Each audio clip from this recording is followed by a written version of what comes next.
நம்ம சேனல்ல விளம்பரம் கொடுக்க விரும்புறவங்க திரையில தெரியுற இந்த 2 நம்பர்ஸ்க்கு கான்டாக்ட் பண்ணுங்க. வணக்கம் மாயம் ஸ்டுடியோஸ் நேயர்களே, 2025 வருஷம் பிறக்க போகுது. இதை முன்னிட்டு இந்த ப்ரெடிக்ஷன்ஸ்லாம் பல பேரை முன் வைப்பாங்களே, அது போல் நாங்கள் தேடி போனப்போ கிடைச்ச ஒரு பர்சன் தான் இவருங்க. ஆல்ரெடி இவரை நம்ம சேனலில் நீங்கள் பார்த்துருப்பீங்க. ஸ்பிரிச்சுவல் சார்ந்து பல விஷயங்களை பேசுகிறவங்க. இவர்கிட்ட கேட்டிருந்தோம், அவர் சில விஷயங்கள் எங்கிட்ட கன்வே பண்ணியிருந்தார். அது எல்லாத்தையும் இந்த நிகழ்ச்சியினோட உங்களுக்கு நான் வழங்குறேன். அதை ஃபுல்லாக பாருங்கள், கேளுங்க. ஆனால் 100% நம்பணுமா நம்பக்கூடாதான்றதை மக்கள் நீங்கள் முடிவு பண்ணிக்கலாம். ஜஸ்ட்டு அவரோட கண்ணோட்டத்திலேருந்து என்னென்னலாம் தோணுச்சோ அதெல்லாம் அவர் சொல்லியிருக்காரு. இது சார்ந்த எல்லா கேள்விகளும் எல்லா பதில்களும் உங்களுக்காக. 2024 டிசம்பரில் என்னென்னலாம் நடக்கும்? இப்போது 2024 எப்படி இருக்கும், இந்த வருடம் புது வருடம் 2024 எப்படி இருக்கும் அப்படின்னு சொல்லிட்டு எல்லாரும், அதாவது ஜோதிடத்தை தவிர்த்து ஒரு மாந்திரிகராக என்கிட்ட இந்த கேள்வியை பலரும் வச்சாங்க. இது 2023 அக்டோபர்லேயே நம்ம இதுக்குண்டான பதிலை சொல்லியிருந்தோம். 2024 நல்லா தான் இருக்கும், எந்த ஒரு சுபிஷமாக தான் இருக்கும்.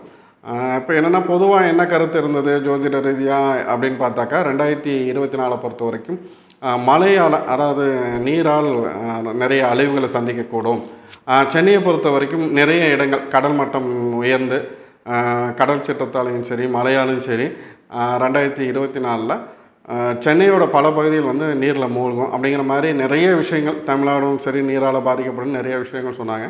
ஆனால் நம்ம ஆணித்தரமாக 2023 கடைசிலேயே, அதாவது அக்டோபர் மாதத்துலேயே வந்து 2024 வருடம் எப்படி இருக்கும் அப்படிங்கிறத நம்ம ஆணித்தரமாக சொல்லியிருந்தோம். என்ன சொல்லியிருந்தோம் அப்படின்னாக்கா, 2024 பொறுத்த வரைக்கும் யாருக்கும் ஒரு பெரிய அளவில் பாதிப்பு இருக்காது. நீரால் ஒரு பெரிய அளவில் அழிவுங்கிறது இருக்காது. மழை வெள்ளத்தால் அந்த பெரிய அளவில் அழிவு இருக்காது. எல்லோரும் 2024 சுபிஷமாக தான் இருக்கும். யாருக்கும் எந்த ஒரு பாதிப்பும் இருக்காதுங்கிறத சொல்லியிருந்தோம். இன்றைக்கி வரைக்கும், இப்போ 2024 11வது மாதம் முடிய போகுது. இன்றைக்கி வரைக்கும் வராகியோட அருளால் எந்த ஒரு பெரிய பாதிப்பும் இல்லை. இப்போ கூட சமீபத்தில் இந்த மாதம் வந்து ஒரு 10 நாளைக்கு முன்னாடி கவர்மெண்ட்டே ரெட் அலர்ட் கொடுத்துருந்தது. அதுலேயும் பெரிய அளவில் பாதிப்பு இருக்காது அப்படிங்கிறத நம்ம சொல்லியிருந்தோம். அதுதான் நடந்தது. இப்போது அந்த 2024 டிசம்பர் மாதம், என்ன ஒரே ஒரு மாதம் தான் நீங்கள் சொன்னதில் பாக்கி இருக்குது அப்படிங்கிற மாதிரி எல்லாரோட கேள்வியாக இருக்குது. 2024 டிசம்பர் இது வரைக்கும் எப்படி கடந்து போனதோ, அதாவது இயற்கை சீற்றங்கிறது, அதை இயற்கையை வந்து யாராலும் கட்டுப்படுத்த முடியாது. இயற்கை சீற்றங்கிறது இருக்கத்தான் செய்யும். இந்த இயற்கை சீற்றத்தால், அதாவது சாமானியன் தான் ரொம்ப கஷ்டப்படுவான். இப்போ அன்றாடம் கூலிக்கு வேலைக்கு போகிறவனுக்கு தான் அதோட வருத்தம் வலி வேதனை என்னங்கிறது தெரியும். ஒரு நாள் அவன் போயிட்டு வந்தால் தான் ஒரு 500 1000 இருந்தால் தான் அவனோட குடும்பம் போகும். இந்த மாதிரியான சூழ்நிலையில் அவனோட குடும்பம் அதை எண்ணி இருக்கும்போது, ஒரு 10 நாள் இந்த புயல் வெள்ளத்தால் பாதிக்கப்பட்டோ இல்லை அவங்க நிறைய உயிரிழப்புகளோ இல்லை அழிவுகளோ சந்திச்சதுன்னா ரொம்ப கொடுமையாக இருக்கு இல்லையா? இதனால தான் வந்து என்னையை பொறுத்த வரைக்கும் உலகம் சுபிஷமாக இருக்கணும். அதனால தான் இந்த ஒரு 2024 எல்லாரும் சொல்ல போக, இந்த உலகம் தமிழ்நாடும் சரி மற்ற பகுதியும் சரி தண்ணியிலால் அழிஞ்சிடும் சொன்னதை நான் மாற்று கருத்து உடையவனா நான் சொன்னேன். இப்போ வரைக்கும் அதே தான் ஆணித்தரமாக சொல்லுவேன். டிசம்பர் மாதம் பெரிய அளவில் பாதிப்பு இருக்கா, ஆனால் இயற்கையோட கோரத்தாண்டவம் இருக்குன்னா இருக்கும். அது பெரிய அளவில் பாதிப்பை கொடுக்காது. மழைங்கிறது இருக்கும், அது பெரிய அளவில் மக்களுக்கு பெரிய அளவில் துன்பத்தை கொடுக்காத அளவுக்கு, ஏற்கனவே பழைய வரலாறெல்லாம் புதுசாக நிகழாத அளவுக்கு இருக்கும். பெரிய அளவில் யாரும் கஷ்டப்பட மாட்டீங்க. வராய அருளால் எல்லாம் நல்லபடியாக நன்மையே நடக்கும். 2025 வருஷம் எப்படி இருக்க போகுது? இப்போது 2024 நீங்கள் சொன்னதெல்லாம் நடந்ததா அப்படின்னு கேட்டாக்கா, இப்போ நம்ம சொன்னது தான் இது வரைக்கும் நடந்திருக்கு, இனிமேல் நடக்கும். இப்போ 2025 பொறுத்த வரைக்கும் எப்படி இருக்கும் அப்படிங்கிறது உங்களோட கேள்வியாக இருக்குது. 2025 பொறுத்த வரைக்கும் 2024 எப்படி இருந்ததோ அதே அளவுக்கு தான். ஆனால் இந்த வருடங்கள் ஒரு சில மாற்றங்களையும் ஒரு சில பிரச்சனைகளையும், அரசியல் ரீதியாகவும் சரி கலைத்துறையாக இருந்தாலும் சரி சாமானியனாக இருந்தாலும் சரி, ஒரு சில பிரச்சனைகள் இன்னல்களை முற்பாதையை விட பிற்பாதைகள் கொஞ்சம் பிரச்சனைக்குரியதாக தான் இருக்கும், காலகட்டங்களாக இருக்கும்.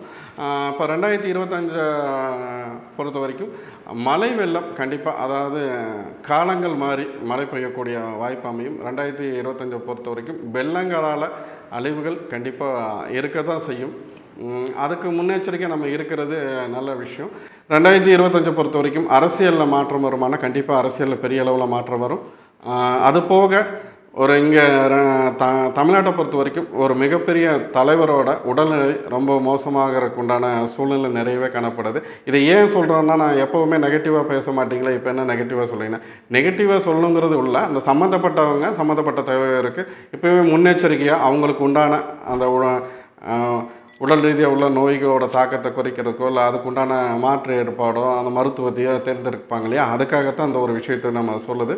அவரோட தேக ஆரோக்கியத்தில் கவனம் தேவை. 2025 பொறுத்த வரைக்கும் அரசியலில் மாற்றம் வருமா, இல்லை அரசியல் இந்த இப்போ இருக்க தமிழ்நாடு கூட்டணியாக இருந்தாலும் சரி, மற்ற எதிர்கட்சிகளாக இருந்தாலும் சரி, அரசியலில் மாற்றம் வருமா, இல்லை இந்த கூட்டணிகளில் விரிசல் உண்டாகுமானா, நம்ம இது ஏற்கனவே நம்ம சொல்லியிருந்தோம். ஆளும் கூட்டணியிலேருந்து 2 கட்சிகளை வந்து வெளியேறதுக்கான நிறைய வாய்ப்புகள் இருக்குது அப்படின்னு சொல்லிட்டு அதை நம்ம சொல்லி கிட்டத்தட்ட 6 மாதம் ஆச்சு. இப்போ அதுக்குண்டான சமிக்கைகள் தெரிகிறது. அதை ஆளுங்கட்சிகள் தக்க வச்சுக்கிட்டாங்கன்னா அவங்களுக்கு நல்லது.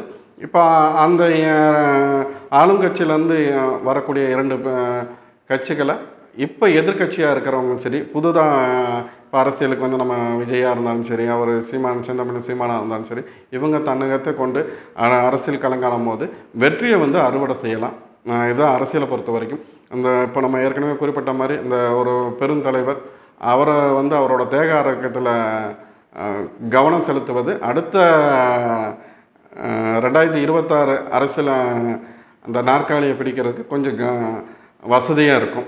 வராகி அம்மனை யாரெல்லாம் வழிபடலாம்? இப்போது வராகி அம்மனை யாரெல்லாம் வழிபாடு செய்யலாம் அப்படிங்கிறது இப்போ இன்றைக்கி இருக்கிறதுக்கு இப்போ எல்லாருக்கும் ஒரு என்ன கேள்வி இருக்குது அப்படின்னாக்கா, வராகி அம்மன் வந்து இன்றைக்கி வந்து லேட்டஸ்ட்டாக புகுத்தப்பட்ட தெய்வம், இப்போது இது நார்த்தில் இருந்து வந்தது புகுத்தப்பட்ட தெய்வம் அப்படிங்கிற மாதிரி ஒரு சில காணொலிகள்லாம் நிறைய பார்க்குற மாதிரி இருந்தது. என்னோடய ஃபாலோவர்ஸ்லாம் அதை அனுப்பியிருந்தாங்க. முதல்ல ஒரு விஷயம் புரிஞ்சுக்கணும். வராகியை பொறுத்த வரைக்கும் புகுத்தப்பட்ட தெய்வமான கிடையவே கிடையாது. இங்கே இது வந்து ஒரு இந்த தமிழ் குடிங்கிறது தான் ஆதிக்குடி. இந்த ஆதிக்குடியில் இருந்து தான் சமயமாக இருந்தாலும் சரி, நாகரிகமாக இருந்தாலும் சரி, கடவுள் நம்பிக்கையாக இருந்தாலும் சரி, எந்த ஒரு விஷயமும் வெளி உலகத்துக்கு இங்கே தமிழ் குடியிலேருந்து தான் ஆரம்பமாகி மற்றவங்களுக்கு போகுது. இப்போ வெளியிலேருந்து எந்த தெய்வமும் இங்கே வரல. இங்கேருந்து போன தெய்வங்கள் அவ்வளோதான். பிற மனிதர்கள் கொண்டு வந்து பிற மனிதர்களோட தெய்வத்தை வேணால் இங்கே வந்து உள்ளே கனெக்ட் பண்ணாங்களே ஒழிய, மற்றபடி இங்கேருந்து எல்லா தெய்வங்களும் உருவானது தான். இப்போ பார்த்தீங்கன்னாக்கா நம்ம ஆதிக்குடி தமிழன் யாரை, பிரபஞ்சத்தை தான் கடவுளாக, இயற்கையை தான் கடவுளாக எண்ணி வாழ்ந்தான். இயற்கையோட ஒன்றி வாழும்போது அவனோட முதல் பார்த்திங்கனாக்கா, அதாவது விலங்குகள்லேயே முதல்ல வந்து அவனுக்கு பாசமாக அவனு கூட நெருக்கமாக வாழ்ந்த ஒரு விலங்குன்னா காளை, அதாவது கன்றுக்குட்டி. இன்றைக்கி நம்ம வந்து நந்தி பகவானை வழிபடுறது வந்து கன்றுக்குட்டியை தான் வழிபாடு செய்கிறோம். இப்போ நீங்கள் ஒரு விஷயத்தை நல்லா எல்லோரும் தீர்க்கமாக பார்த்தீங்க அப்படின்னாக்கா, நம்மளோட மிருகங்கள் தான், அதாவது நம்மளை சுற்றி இருக்க மிருகங்கள் தான் வந்து நம்மளோட தெய்வங்களாகவே மேக்ஸிமம் நம்மளோட உணவு அந்த படைப்பரிவாரத்துலேயோ இல்லை அவங்களுக்கு வாகனமாகவோ பார்த்திங்கனாக்கா அவங்க தான் இருப்பாங்க. முருகனை பொறுத்த வரைக்கும் மயில், இப்போ ஆஞ்சநேயரை பொறுத்த வரைக்கும் குரங்கு, இப்போ பாம்பை பொறுத்த வரைக்கும் சிவனோட கழுத்தில் நம்ம வச்சுருப்போம். நந்தியை பொறுத்த வரைக்கும் நம்ம காளையை வந்து நந்தியாக, கன்றுக்குட்டி தான் நந்தி பகவானே. அது போக பார்த்திங்கனாக்கா நம்ம பன்றி தான் வந்து வராகி அன்னை, அந்த காட்டு பன்றி தான் வந்து வராகி. இப்போ இங்கே இருந்தது ஆதி தமிழன் எதை வணங்கிக்கிட்டு இருந்தான், எந்த தெய்வங்களை வணங்கிக்கிட்டு இருந்தான்னா பார்த்தீங்கன்னாக்கா, தமிழ்குடி முதல் தெய்வம் யார், அந்த குறிஞ்சி நிலத்தின் அதிபதி யாருன்னு பார்த்தாக்கா சேயோன் முருகன் தான். இன்றைக்கி அவனுக்கு சேயோன் தான் பேர். இன்றைக்கி நம்ம முருகன் அழகன் நம்ம வச்சுருக்கோம். சேயோன் தான், இவன் தான் ஆதிக்குடியான முதல் தெய்வம். அதுக்கப்புறம் பார்த்தீங்கன்னாக்கா கொற்றவை, மாயம் இந்த மாதிரி இருந்தது. இந்த கொற்றவையோட வழித்தொன்றலில் வந்தது தான் நம்ம குறிஞ்சி நிலத்தில் பார்த்திங்கனாக்கா முதல்ல தமிழனுக்கு உழவை கற்றுக் கொடுத்தது யாருன்னு பார்த்தாக்கா பன்றி தான், இந்த காட்டு பன்றி தான். எப்படி அப்படின்னு பார்த்தாக்கா, இந்த அதோட உணவுகளை, அந்த கிழங்குகளை வந்து தன்னோட தந்தத்தால் புழுதியில் அதை உழுது போடுறது, அதை எடுத்திருக்கோம். அந்த அது புழுதி பண்ண, அதாவது உழுது போட்ட அந்த இடத்துல தான் திணை விதைச்சு முதல் விவசாயமே தமிழ்குடி வந்து செய்ய ஆரம்பித்தான். இந்த விவசாயத்தை கற்றுக் கொடுத்தது, விவசாயத்துக்கு முதல் விதை போட்டது யாருன்னாக்கா இந்த கேளல் தாய், அதாவது வராகி அன்னை. இப்போ தூய தமிழ் பேர் என்னன்னு பார்த்தீங்கன்னாக்கா வராகிக்கு கேளல் தான் வந்து ஆதி பேரே. இப்போது இந்த மாதிரி ஒவ்வொரு தெய்வத்தையும் நம்ம வணங்குற ஒவ்வொரு தெய்வமும் பார்த்தீங்கன்னாக்கா இந்த மாதிரி நம்மளை சுற்றி இருந்து நம்ம சுற்றி அன்றாடம் நம்ம வாழ்ந்த இன்றைக்கி பார்த்தீங்கன்னாக்கா கோத்தகிரி சைடெல்லாம் இந்த பழங்குடியினர்லாம் புலியை வந்து தெய்வமாக வச்சு புலியை வந்து அதுக்குண்டான சிலை வைத்து வழிபாடு செய்கிறாங்க. இப்போ நம்ம விலங்குகளை தான் நம்ம வந்து தெய்வம் வணங்கணும். இன்றைக்கி அதுக்கு ஒரு உருவம் தேவைப்பட்டது. அதை வந்து நம்ம மனித ரூபத்துலேயும் இல்லை நமக்கு தேவையான ஒரு உருவத்துலேயும் நம்ம கொண்டு விட்டுட்டோம். இப்போ பார்த்தீங்கன்னாக்கா யானையை தான் நம்ம இன்றைக்கி நம்மளை எந்த தெய்வத்தையும் வணங்குறதுக்கு முன்னாடி முதல்ல நம்ம வணங்குறது யாருன்னு பார்த்தாக்கா விநாயக பகவானை. விநாயகனுக்கு முதல் யாருன்னா யானை முகத்தானே நம்ம சொல்லுவோம் இல்லையா, யானையை தான் வந்து நம்ம கஜமுகநாதனா விநாயகனை நம்ம கும்பிட்டுட்ருக்கோம். சரி, இப்போ நம்ம நேரம் இங்கே வராகிக்கான விஷயத்துக்கு வருவோம். இப்போது வராகியை பொறுத்த வரைக்கும் யாரெல்லாம் வணங்கலாம் அப்படின்னு பார்த்தாக்கா, வராகியை எல்லாருமே வணங்கலாம் அப்படின்னு நான் சொல்லலாம். ஒரு சிலர் பார்த்தீங்கன்னாக்கா வணங்கினா எனக்கு பிரச்சனை வரும் அப்படிங்கிற மாதிரி எண்ணத்தில் இருக்காங்க. என்ன விஷயம் அப்படின்னாக்கா, வராகியை கும்பிட்றவங்களுக்கு நீதியும் நேர்மைக்கும் உடையவர் யாருன்னு கேட்டாக்கா மூர்க்கமானவர். வராகியை பொறுத்த வரைக்கும் நான் வராகிய உபாசனை நான் இந்த ஒரு விஷயத்தை சொல்கிறேன். வராகியை பொறுத்த வரைக்கும் மூர்க்கத்தனமானவர், ஆனால் நீதிக்கும் நேர்மைக்கும் உடையவர். இப்போது ஒரு சிலர் பார்த்தீங்கன்னாக்கா ஒரு வேலையை நம்ம செய்கிறது 30% செய்கிறது 100% 30% சொன்னால் போதும், அது 100% உண்டான அந்த பலனை கிடைக்கும். சில பேர் 100% அதுக்குண்டான வேலை எஃபர்ட் போட்டோம் அதுக்குண்டான பலன் கிடைக்குமானா கிடைக்காது. இப்போது வராகி கும்பிட்றவங்க யார் ஒரு அதை தீர்க்கமாக அவளை நம்ம கும்பிடணும்னு இறங்கி சில நட்சத்திரக்காரர்கள் கும்பிட்டாங்கன்னா அதுக்குண்டான பலனுங்கிறது ரொம்ப அதிகமாக சீக்கிரமாக கிடைக்கும். இப்போ ராகுவோட ஆதிக்கம் உள்ள இப்போ அதே மாதிரி கேதுவோட ஆதிக்க நட்சத்திரக்காரர்களும் சுக்கிரனோட ஆதிக்கமுள்ள நட்சத்திரக்காரர்களும் புதனோட ஆதிக்கமுள்ள நட்சத்திரக்காரர்களும் பார்த்தீங்கன்னாக்கா சந்திரனோட நட்சத்திரம் ஆதிக்கமுள்ள நட்சத்திரக்காரர்களும் இவர்கள்லாம், அதாவது உதாரணத்துக்கு பார்த்தீங்கன்னா இப்போ ராகுவோட நட்சத்திரம் என்னென்னு ஆதிக்கமுள்ள நட்சத்திரம் என்னென்னு பார்த்தாக்கா திருவாதிரை, சுவாதி, சதயம். இந்த மாதிரி கேதுவோடது பார்த்திங்கன்னா அஸ்வினி, மகம், மூலம், இந்த மாதிரி பரணி, இந்த மாதிரி இருக்கிற ஒரு சில நட்சத்திரக்காரங்க திருவாதிரை இவங்கெல்லாம் வந்து வராகி வணங்கும் போது என்ன ஆகும் அப்படின்னாக்கா இவங்களுக்கு எளிதில் அவளோட வராகியோட அருட்கடாட்சங்கிறது ஈஸியாக கிடைக்கும். இப்போது ஒரு 48 நாளோ ஒரு 120 நாளோ ஒரு 6 மாதம் காலமோ தவமிருந்து பெற விஷயத்த ஒரு 30 நாளில் எளிதாக ஈஸியாக பார்த்தீங்கன்னா இவங்களோட, ஏன்னா இவங்க ஒரு விஷயத்தை இறங்கி அதாவது ஆத்மார்த்தமாக இறங்கிட்டாங்க அப்படின்னாக்கா அவங்களோட அந்த அருட்கடாட்சி ஈஸியாக கிடைக்கும். இது ஒரு ஈஸியான வழி. இந்த மாதிரியான ஆதிக்கம் உள்ளவர்கள் வராகியை வணங்கலாம். அதுபோக யாரெல்லாம் வணங்கக்கூடாது அப்படின்னாக்கா, நான் வந்து அடுத்தவங்களுக்கு கெடுக்கிறவங்க இல்லை அடுத்தவங்களுக்கு தொல்லை கொடுக்குறவங்களுக்கு அடுத்தவங்களோட பிரச்சனைக்கு உரியவர்கள் இல்லை அடுத்தவங்க சொத்தை அபகரிப்பவங்க இல்லை அடுத்தவனோட பெண்களில் அபகரிக்கிறவங்க இல்லை மற்றவர்களுக்கு தீங்கு விளைவிக்கணும்னு நினைக்கிறவங்க வராகியை தொட்டால் கேடு தான் விளையும். வராகியை கும்புறவங்க இல்லை வராகி இந்த மாதிரி அதாவது ஒரு எந்த ஒரு நான் எனக்கு இதுக்கு மேலே அப்பளுக்கு இல்லை, நான் அவளை மட்டும் ஆத்மார்த்தமாக என்னோடய கஷ்டம் தீரணும்னு நினச்சி கும்பிட்றவங்களுக்கு கண்டிப்பாக வராகியானவள் அருட்கடாட்சத்தை ஈஸியாக பெறலாம். வாழ்க்கையில் எல்லாமே முடிஞ்சிருச்சு அப்படின்ற நிலையில் வராகியை வழிபட்டா அந்த நிலைமை மாறும் அப்படின்றது உண்மையா? இப்போது வாழ்க்கையில் எல்லாத்தையும் இழந்துட்டு சில பேர் பார்த்திங்கன்னா சொத்தை இழந்திருப்பான், பணத்தை இழந்திருப்பான், இல்லை துரோகத்தால் நடுத்தரவில் நிற்கிற மாதிரி வந்திருக்கணும், இல்லை நம்பி கெட்டு போய் நடுத்தரவில் வந்திருப்பான். இன்றைக்கி வந்து துரோகத்தால் நிற்கதையாக நிற்கிறவங்க தான் பல பேர். துரோகம் தான் இந்த உலகத்தில் இன்றைக்கி முதன்மையாக இருக்குது. இப்போது எல்லாத்தையும் இழந்துட்டு ஒரு நிற்கதியாக இந்த நடுத்தரவில் நிற்கிறேன்னு சாமானிய மனிதன் சொல்லுவோம் இல்லையா, அதுபோல் நிற்கதியாக நிற்கிறான் இல்லையா, இந்த நிற்கதியாக நிற்கிறவனுக்கு சொந்த பந்தம் கை கொடுக்குமானா கிடையாது, நட்பு கை கொடுக்குமானா கிடையாது, யாருமே கை கொடுக்குறதுக்கு வழி இல்லாமல் அனாதையாக நின்றுட்டுருப்பான். அந்த நேரத்தில் ஒரே ஒரு அபயக்குரல் மட்டும்தான் கேட்கும், இல்லை அதுக்கு உண்டான சிம்டம்ஸ் இருக்கும். யாருன்னு பார்த்தாக்கா வராகி. ஒருத்தவங்களோட வாழ்க்கையில் சும்மா இப்போது நம்ம 150 கோடி ஜனத்தொகையில் வராகி வந்து எல்லாருக்கும் காட்சி தராளா, எல்லாரோட மனதிலையும் குடிக்கொண்டிருக்காளன்னா கிடையவே கிடையாது. என்ன அப்படின்னு பார்த்தாக்கா கிட்டத்தட்ட 150 கோடி ஜனத்தொகையில் ஒரு 10 கோடி ஜனத்தொகைக்கு தான் பார்த்தீங்கன்னாக்கா வராகியை பற்றி நம்ம தெரிய வரும் இங்கே இந்தியாவை பொறுத்த வரைக்கும். ஏன் அப்படின்னு பார்த்தாக்கா ஒருத்தனோட வாழ்க்கையில் அதாவது வந்து நீ முடிவு பண்ணுறது கிடையாது வராகியை நீ கும்பிடணுன்ட்டு. அவன் உங்ககிட்ட வந்து இருக்கணும், உனக்கு உதவி பண்ணணும், இல்லை உன்னோட வாழ்க்கையில் மாற்றத்தை கொடுக்கணுங்கிறது அவன் முடிவு பண்ணுறது.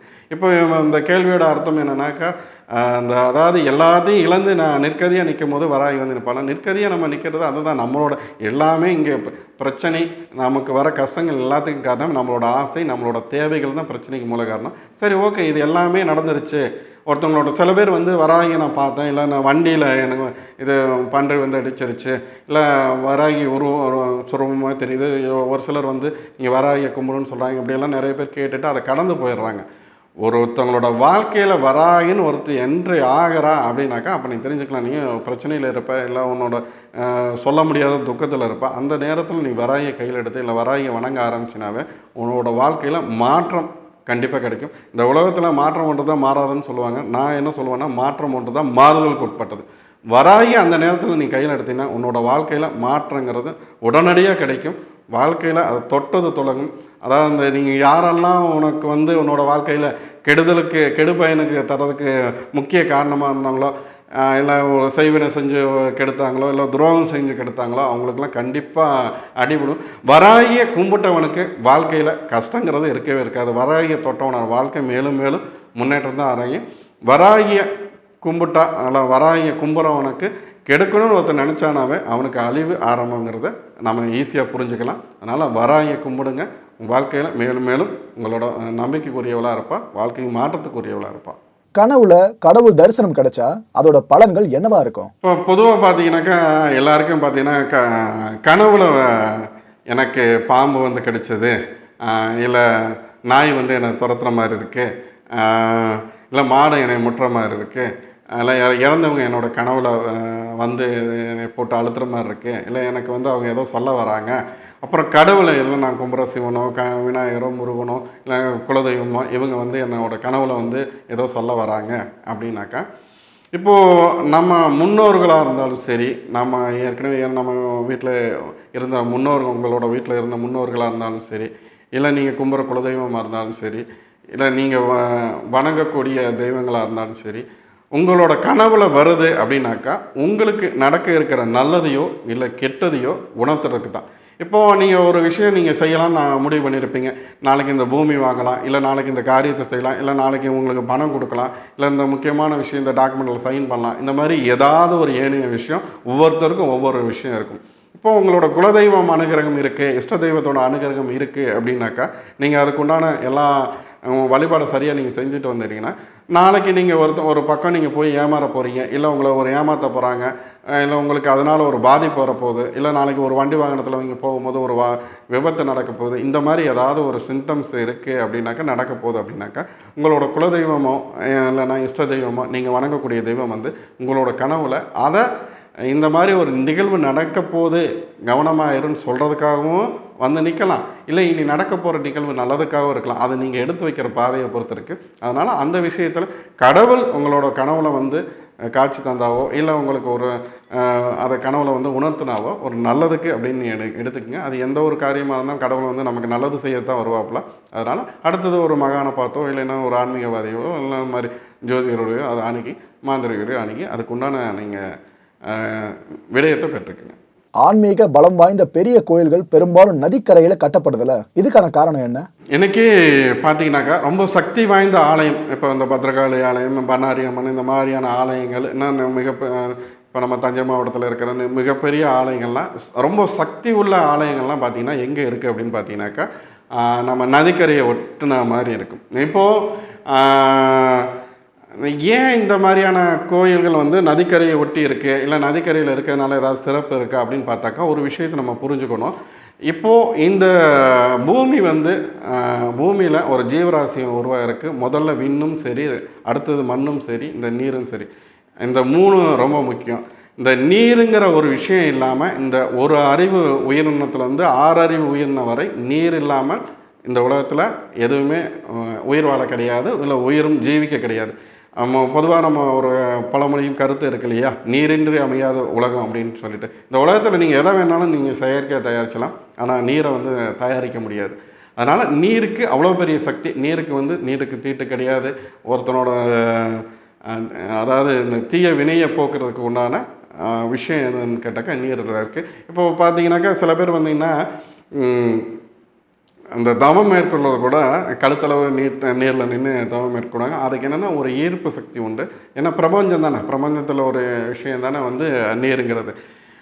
இப்போ ஆற்றங்கரையில் இருக்கிற ஒரு கோயிலுக்கு நம்ம போயிட்டு அங்கே நம்ம என்ன பண்ணுவோம்னா நீராடிட்டு, இப்போ ஆற்றங்கரையில் இருக்கிற நம்ம கோயிலுக்கு போனோம்னா என்ன பண்ணுவோம், நதியோரத்தில் இருக்கிற கோயிலில் போயிட்டு நீராடிட்டு என்னென்னா நம்மளோட தேக ஆத்மாவை சுத்தி செஞ்சுட்டு, சரியா, நம்ம 1008 வினைகள் நீங்கள் சம்பாதிச்சு வச்சுருப்பீங்க, அதெல்லாம் தேக ஆரோக்கியத்தை தேக ஆத்மாவை சுத்தி செய்துட்டு அங்கே புனித நீராடிட்டு அதுக்கப்புறம் வந்து அங்கே இருக்கிற இறைவனை போய் நீங்கள் வழிபாடு செஞ்சீங்கன்னா உங்கள் தேக ஆத்மாவும் சரி, உள்ளே இருக்க சூழ ஆத்மாவாக இருந்தாலும் சரி ரொம்ப பரிசுத்தமாகும். உங்களோட அந்த அனைத்து கர்ம வினையும் நீங்கி ஒரு நல்ல ஒரு சுபிட்சமான ஒரு பவர் அங்கே கிடைக்கும். இப்போது பிறப்புக்கு காரணமான நீர்நிலைகளை நீராடுவதால் நம்ம தேக ஆத்மாங்கிறது தூய்மை அடைகிறது. இன்னொன்று ஒரு விஷயம் என்னென்னு பார்த்தாக்கா, அதாவது ஒரு மனுஷன் உணவு இல்லாமல் கூட ஓரளவுக்கு வாழ்ந்துட முடியும், ஆனால் நீர் இல்லாமல் வாழவே முடியாது. இந்த நீருக்கு அதான் நம்ம பஞ்சபூதங்களில் ஒன்றானாலும் ஒரு மெயினான ஒரு விஷயம். இந்த உயிர் ஜீவிக்கக்கூடிய இந்த ஜீவிதமான ஒரு விஷயம் அண்டாசராசத்தில் ஒரு மெயினான விஷயம் எதுன்னு கேட்டாக்கா அந்த நீர்நிலைகளுக்கு ஒட்டி இருக்கிற அந்த ஆலயங்களுக்கு, அங்கே இருக்க அந்த சக்தி பீடங்களுக்கு அதீத சக்தி இருக்குது. சாத்தான் வழிபாடை பற்றி நீங்கள் என்ன நினைக்கிறீங்க? இப்போது சாத்தான் வழிபாடை பற்றி என்ன நினைக்கிறீங்க அப்படிங்கிறது கேள்வியாக இருக்குது. இப்போ சாத்தான் வழிபாடு வேறு, சாத்தன் வழிபாடுங்கிறது வேறு. இங்கே ஒரு விஷயத்தை முதல்ல புரிஞ்சுக்கணும். சாத்தன் வேறு, சாத்தான் வேறு. சாத்தன்கிறது வந்து இன்றைக்கி வந்து பார்த்திங்கனாக்கா நம்ம கேரளாவில் முந்தைய சேர நாடு, இன்றைக்கி அது கேரளாவாக இருக்குது. அங்கே வந்து பார்த்திங்கனாக்கா சாத்தன் வழிபாடுங்கிறது ரொம்ப புகழ்பெற்ற ஒன்று. சாத்தன்கிறது யாருன்னா இன்றைக்கி அதை வந்து இப்போ பிற மனிதர்கள் என்ன பண்ணுறாங்க, இங்கே உள்ளே வந்த போது அவங்க வந்து நம்மளோட மொழியை அவங்க அப்படியே ஏற்றுக்கிறது இல்லை, அதை ஒரு புது வடிவம் கொடுக்கறது. இன்றைக்கி சாத்தன் வழிபாடு தான். சாத்தன்கிறவர் யார் அப்படின்னாக்கா அவர் சித்தர்களாகவும் ஞானிகளாகவும் கடவுள் கூட நேரடியாக தொடர்பில் உள்ளவர்களாகவும் இருந்தவர்கள் யாருன்னு பார்த்தாக்கா சாத்தன்கள். சாத்தான் கிடையாது, சாத்தன்கள். இப்போ இந்த சாத்தன் வழிபாட்டில் உள்ளவங்க இவங்க பார்த்தீங்கன்னாக்கா இன்னமும் கேரளாவில் இந்த வம்சவழி, சாத்தன் வம்சவழிங்கிறது இன்னமும் கேரளாவை பொறுத்த வரைக்கும் இன்னும் இருக்குது. இவங்களை பார்த்தீங்கன்னாக்கா இவங்களுக்கெல்லாம் யார் அதிபதி அப்படின்னு பார்த்தாக்கா இந்த விஷ்ணுமாயா கும்பிட்றவங்க விஷ்ணுமாயா தான். அப்போ அதில் வந்து இப்போ எல்லோரும் வந்து அது குட்டி சாத்தான் அதுன்ட்டு ஒவ்வொரு இதாக சாத்தன் சொல்லி அது என்னவோ அது ஒரு கெடுதலான ஒரு பெயர் மாதிரி இன்றைக்கி மருவிருச்சு. இப்போது ஒரு விஷயம் இங்கே புரிஞ்சுக்கணும். சாத்தன் வேறு, சாத்தன் இது அந்த குட்டி சாத்தான் அப்படின்னே பழகிட்டீங்க. சாத்தன்கிறது வந்து தர்மசாஸ்தா. இப்போ சாஸ்தாவை நம்ம சொல்லுவோம் இல்லையா, அதை சாஸ்தாத்தை சாத்தன் நம்ம சொல்லுவோம். சாத்தன் தான் மருவி சாஸ்தாவாக மாறி இருக்குது. இப்போது இவரே பார்த்தீங்கன்னாக்கா ஐயப்பனுக்கே பார்த்தீங்கன்னாக்கா அவருக்கு தத்துவம் என்னன்னு பார்த்தீங்கன்னாக்கா அவர் வந்து அவருக்கான தத்துவம்லாம் நிறைய இருக்குது. இப்போ அது போக அவரோட பார்த்தீங்கன்னா அவரே ஒரு சித்தன் தான். அவரே பார்த்தீங்கன்னா சாத்தன் வம்சத்தை சேர்ந்தவர் தான். அதாவது சாத்தனுக்கு நான் விளக்கம் சொல்லியிருக்கேன். சாத்தன் வம்சத்தை சேர்ந்தவர் தான். அதாவது இவங்க எப்படி அப்படின்னாக்கா, அதாவது இவங்களை போல ஒரு ஞானிகள் கிடையாது, இவர்களை போல ஒரு சித்தர்கள் கிடையாது. கடவுள்னா நேரடி தொடர்பில் உள்ளவங்க. இப்போ ஐயப்பன் யாருன்னு கேட்டிங்கன்னா அவர் ஒரு சித்தன் தான். சாஸ்தா அவர் நம்ம தர்மசாஸ்தா அப்படின்னு அங்கே வந்து அது வேறு ஒரு பிற மனிதர்களால் வைக்கப்பட்ட மொழியில் இன்றைக்கி கூப்பிட்டுருக்காங்க. சாத்தன்கிறவங்க பார்த்தீங்கன்னாக்கா அவங்க வந்து கேரளாவில் ஒரு வாழையடி வாழையாக வாழ்ந்து இருக்க கடவுள் கூட தொடர்பில் இருக்கவும் இன்றைக்கும் அந்த வம்சம் வந்து இயந்துக்கிட்டு இருக்கு. நம்ம தர்மதாஸ்தா ஐயப்பனே வந்து இந்த சாத்தன் வழியில் வந்தவர் தான். சாத்தான் வேறு, சாத்தன் வேறு. முதல்ல அந்த விஷயத்தை நம்ம புரிஞ்சுக்கணும். சாத்தான்கிற அந்த விஷயத்துக்குள்ளே போனால் அது நிறைய இருக்குது. அது வந்து கெடுதலுக்காகவும் இல்லை கெடுதல் செய்கிறதுக்கு உண்டான இதை பற்றி நம்ம பேசுகிறது. சாத்தன் வந்து சாத்தனத்தை மறுவி சாத்தான்னு ஒரு சிலர் கூப்பிட்டுருக்காங்க. இன்றைக்கும் சாத்தன் வந்து செல்வத்தை கொடுக்கக்கூடிய தெய்வம். சாத்தன் வழிபாடுங்கிறது இப்போ இன்றைக்கி கேரளாலெலாம் பார்த்தீங்கன்னா இங்கே விஷ்ணுமாயாவை வச்சு கும்பிட்றவங்களாம் இப்போ கோடியில் பொருளுவாங்க. தங்கத்தில் தான் வீடே கட்டியிருப்பாங்க, அந்தளவுக்கு இருப்பாங்க. அந்தளவுக்கு பார்த்தீங்கன்னா அதுக்காண்டி வந்து விஷ்ணுமாயாவை தேடி ஓடுற வேலையெல்லாம் வேண்டாம். ஏன்னா அதுக்குள்ளே நிறைய இதெல்லாம் இருக்குது. சாத்தங்கிறது உங்களுக்கு விளக்கம் என்ன அப்படின்னு பார்த்தாக்கா அவங்களோட இந்த சித்தன் நிலைப்பாடு அவங்களோட வம்சம் எப்படி இருக்குங்கிறத தான் சொல்ல வந்தேன். சாத்தானுக்கும் வேறுபாடு இருக்குது. இதுதான் இன்னைக்கு இதோட தாத்பரியமே. கோட் படம் ஓரளவுக்கு ஹிட் ஆகும்னு சொன்னீங்க, அது போல தான் படத்தோட ரிசல்ட்டும் இருந்துச்சு. இப்போ விஜய் அரசியலுக்கு வந்துட்டாரு, அதை பற்றி என்ன சொல்கிறீங்க? இப்போ விஜய் நடித்த கோட் படத்தை பற்றி நம்ம சொல்லியிருந்தோம் அப்படின்னாங்க. அதுக்கு முன்னாடி அவரோட லியோ படத்தை பற்றி நம்ம சொல்லியிருந்தோம். அவரோட அந்த படத்தோட வியாபாரம் எந்த அளவுக்கு இருக்கும், அதோட வெற்றித்தன்மை எந்த அளவுக்கு இருக்கும் நம்ம சொன்னது தான் நடந்தது. அது போக இப்போ வந்து இந்த கோட்டு தான் ஒரு கடைசி படம்னு சொல்லி சொன்னார்னா அதோட வெற்றி எந்த அளவுக்கு இருக்கும்னா நம்ம அது சுமாராக தான் இருக்கும். இந்த லியோ பெற்ற வெற்றி அளவு கூட இருக்காது அப்படின்னு சொல்லியிருந்தேன். இப்போ அதுதான் நிதர்சனமான உண்மையாச்சு. இப்போது அவரோட அரசியல் வாழ்க்கையில் இவர் இப்போ நடிகர் விஜயை பொறுத்த வரைக்கும், இன்றைக்கி தாவேகா தலைவரை பொறுத்த வரைக்கும் நம்ம அரசியலுக்கு வருவாரா அப்படிங்கிற ஒரு அந்த கேள்வி இருந்துக்கிட்டே இருந்தது. எங்கே ரஜினி போல் வந்துட்டு பாதையோடு விட்டுட்டு போயிடுவாரோ, இல்லை இது வெறும் வாய் வார்த்தையாக இருக்குமோ அப்படிங்கிறது எல்லாருக்கும் அந்த ஐயப்பாடு இருந்தது. நம்ம ஆரம்பத்திலேயே நான் வந்து என்ன சொல்லியிருந்தேன் அப்படின்னாக்கா, விஜயை பொறுத்த வரைக்கும் அவர் கட்சி ஆரம்பிப்பார், கட்சி தொடங்குவார், அரசியல் களங்காண்பா அப்படின்னு நம்ம சொல்லியிருந்தோம். 2026க்கு அரசியல் களமானுமா நம்ம என்ன சொன்னோமோ அதுதான் இப்போ நடந்தது. என்னென்னா கட்சி ஆரம்பித்தார், கட்சி கொடி ஆரம்பித்தார், இன்றைக்கி கட்சி மாநாட்டையும் ஆரம்பித்தார். அதில் ஒரே ஒரு விஷயந்தான், கட்சி மாநாடை வந்து இப்போ வேண்டாம் 2025 பிற்பாதிக்கு ஆரம்பிங்க அப்படின்னு சொன்னால் அதை ஒன்று தான் அவர் முன்கூட்டி அவரோட பிடிவாதத்தினால் அதை செஞ்சார். அதுதான் அவரோட வீழ்ச்சிக்கு இதாக இருக்கும் அப்படின்னு நம்ம சொல்லியிருந்தோம். சரி, ஓகே. அடுத்தது இப்போ 2026 அரசியல் களம் காண்றார். அவரோட இப்போ அடுத்தது அவர் ஒரு கட்சியோட தலைவர். இவரோட அரசியல் வாழ்க்கை எப்படி இருக்கும், அவரோட அரசியலை வெற்றி பெறுவாரா, முதல்வர் நாற்காலியை இவர் தட்டி பறிப்பாரா அப்படிங்கிற எல்லாருக்கும் அந்த ஒரு கேள்வி இருக்குது. இப்போது 2026 ஆனால் முதல்வர் நாற்காலியை பொறுத்த வரைக்கும் இவருக்கு விஜய்க்கு கிடைக்குமா அப்படின்னு கேட்டாக்க கண்டிப்பாக முதல்வர் நாற்காலிங்கிறது கண்டிப்பாக ஒரு நாள் விஜய்க்கு கண்டிப்பாக கிடைக்கும். ஆனால் 2026 கிடைக்குமானா அது சந்தேகத்துக்குரியதான், கிடையாது அப்படின்னு தான் நான் உறுதியாக நான் சொல்லுவேன். என்ன காரணம் அப்படின்னாக்கா, இவர் தனித்து நின்னாக்கா 2026 முதல்வர் நாற்காலியை வென்றெடுக்கலாம், நம்ம தனியாக கைப்பற்றலாம் அப்படின்னாக்கா அது நடக்கக்கூடிய சாத்தியமே கிடையாது. இவர் கூட்டணி ஆட்சியில் பங்கு பெற்றார்னா, இல்லை கூட்டணியோடு சேர்ந்து பயணித்தார் அப்படின்னாக்கா இவருக்கு வந்து 2026 இவருக்கு இந்த முதல்வர் நாற்காலியோ இல்லை துணை முதல்வர் நாற்காலியோ கண்டிப்பாக கிடைக்கும். இவருக்கு ஒரு அங்கீகாரம் கிடைக்கும். 2026க்கு ஒரு கூட்டணியோட பலத்தோடு வந்து நான் இதை பலமுறை நான் சொல்லியிருக்கேன். விஜயை பொறுத்த வரைக்கும் விஜய் வரட்டும், தமிழ் மக்களுக்காக வந்திருக்காப்புல, தமிழுக்கு நல்லது செய்கிற தமிழர்கள் நல்லது செய்கிறக்காக வந்திருக்காப்போ வரவேற்கிறோம். விஜயோட அரசியல் களங்கிறது வெற்றி பெறணும், அவர் வெற்றியை அறுவடை செய்யணுங்கிறது என்னோட விருப்பம் கூட தான். ஆனால் தனித்து நின்று நீங்கள் ஆட்சியை கைப்பற்றலான்னா அதுக்கான சாத்தியக்கூறே கிடையாது. ஒரு வராகி உபாசகனா ஒரு மாந்திரிகன்னா இது என்னால் உறுதியாக சொல்ல முடியும். அதுக்கு என்ன பண்ணலாம் அப்படின்னாக்கா, நீங்கள் ஒரு கூட்டணியோடு, நீங்கள் ஒரு கூட்டணி பலத்தோடு நீங்கள் மோதுனீங்கன்னா கண்டிப்பாக அது ஜெயிக்கிறதுக்கு உண்டான வாய்ப்பு இருக்குது. ஏன்னா இங்கே டிஎம்கே பொறுத்த வரைக்கும் 2026 பொறுத்த வரைக்கும் மறுபடியும் அதாவது முதல்வர் நாற்காலியை தட்டி பறிக்கிறதுக்கு அவங்களுக்கு நிறைய வாய்ப்பு அதிகமாகவே இருக்குது. அவங்களுக்கான சூழலும் அதுக்கு தகுந்த மாதிரி தான் இருக்குது. நம்ம ஏற்கனவே குறிப்பிட்டிருந்தோம், இது டிஎம்கே கூட்டணியில் இருக்கிற 2 கட்சிகள் வந்து கூட்டணியிலேருந்து வெளியே வரக்கு வாய்ப்பு இருக்குன்னு. அது நடந்தால் ஒழிய டிஎம்கே பொறுத்த வரைக்கும் அவங்களோட அதை டிஎம்கே பொறுத்த வரைக்கும் அது ஒரு யானை பலம் கொண்டது, ஒரு அரச மரம், ஆலமரம். அந்த ஆலமரத்தை யானையால் முட்டி சாய்க்க முடியாது. அப்போ யானை படை பரிவாரம் வேணும். அப்படி இருந்தாலும் ஒழிய டிஎம்கேயை இங்கே வீழ்த்துவதுங்கிறது இயல முடியாத காரியம். அதுக்கு தான் நாம் இப்போ விஜய் யாரோட கூட்டணி வச்சப்போ எல்லோரும் இங்கே கேள்வியாக இருக்கும், விஜய் யாரோட கூட்டணி வச்சாக்கா, சரி நீங்கள் இவ்வளோ சொல்கிறீங்க, யாரோட கூட்டணி வச்சாக்கா, விஜயை பொறுத்த வரைக்கும் ஏடிஎம்கே கூட கூட்டணி வைக்கிறதுக்கு நிறைய வாய்ப்பு இருக்குது. ஏடிஎம்கே விஜயும் சேர்ந்து கூட்டணியில் பயணிக்கிறதுக்கு வாய்ப்பு இருக்குது. அது கூட சீமான இவர் இல்லை அப்படின்னாக்கா, செந்தமிழ் சீமானும் விஜயும் சேர்ந்தாங்கன்னா தமிழ்நாட்டில் ஒரு பெரிய அரசியல் மாற்றத்தையும் பெரிய அரசியல் தாக்கத்தையும் உண்டு பண்ணலாம். நீங்கள் இப்போது விஜய்க்கு நான் அடிக்கடி அவர் சொல்கிற ஒரே ஒரு விஷயந்தான், அதை தவறாக புரிஞ்சுக்கிறாங்க. என்னென்னா, நீங்கள் வரதே வந்து அரசியலில் எதுக்கு வரீங்க, நாட்டு மக்களுக்கு, தமிழ் மக்களுக்கு. செந்தமிழ் சீமானை வந்து தமிழ் தேசியம் தமிழருக்காகத்தான் பேசிட்டு இருக்காங்க. அதே மாதிரி நீங்களும் தமிழருக்காகத்தான் இறங்குறீங்க. 2 பேரும் சேர்ந்து பயணிச்சிங்கன்னா தமிழ்நாட்டில் ஒரு புதியதொரு அரசியல் மாற்றத்தை கொடுக்கலாம். இது போக இல்லை நாங்கள் வேறு ஒரு கூட்டணியில் பயணிக்கிறோம் அப்படின்னாக்கா, செந்தமிழ் சீமான் நீங்கள் ஏடிஎம்கே இவங்க 3 பேர் சேர்ந்துட்டிங்கன்னா கண்டிப்பாக 2026ங்கிறது முதல்வர் நாற்காலிங்கிறது உங்கள் பக்கம்தான் இருக்கும், வெற்றி நிச்சயம். 2026 தமிழக சட்டப்பேரவை தேர்தலில் யார் யாருக்கு கடும் போட்டி நிலவலாம், விஜய் வெர்சஸ் உதயநிதி எப்படின்னு பல பேரை பேசிக்கிறாங்களே, இதை பற்றி நீங்கள் என்ன நினைக்கிறீங்க? இப்போ 2026 விஜய் அப்படிங்கிறது தான் அந்த டாக் ஓடிட்டுருக்கு.